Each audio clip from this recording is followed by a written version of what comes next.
वज़ाइफ के लिए वज़ाइफुस्सालिहीन ऑफिशियल को सब्सक्राइब करें। वज़ाइफुस्सालिहीन ऑफिशियल।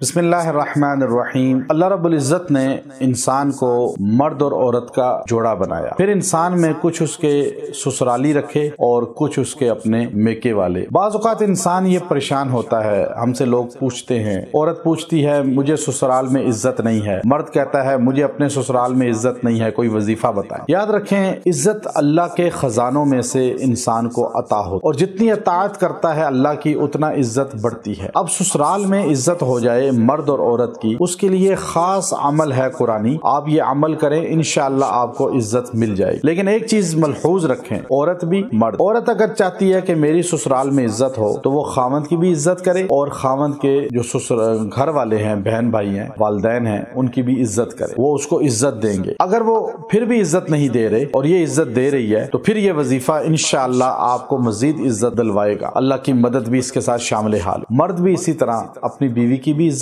करे, उसके माँ बाप बहन भाइयों की भी इज्जत करे। ये नहीं कि आप उनकी इज्जत ना करें और वो आपको इज्जत दें। जब आप उनको इज्जत देंगे इंशाअल्लाह वो आपको इज्जत देंगे। फिर भी अगर वो इज्जत नहीं देते तो आप ये अमल करें, अल्लाह की मदद के साथ इंशाअल्लाह इसमें तासीर आएगी। ये अल्फाज हैं या जामिउ, या जामिउ, या जामिउ, या जामिउ। बस ये अल्फाज आपने रोजाना 70 बार पढ़ने हैं और पढ़ के दुआ करनी और उनका तसव्वुर करके दुआ करें। आप ये अमल करें, मजीद इसको कोशिश करें, 11 दिन तक करते रहें। जब ससुराल आना जाना हो या उनका सामना हो ये पढ़ें, इंशाअल्लाह आपको इज्जत होगी, अल्लाह आपको शान देगा, उनके दिलों में आपकी मोहब्बत पैदा होगी। व आखिरु दअवाना अनिल हम्दुलिल्लाहि रब्बिल आलमीन।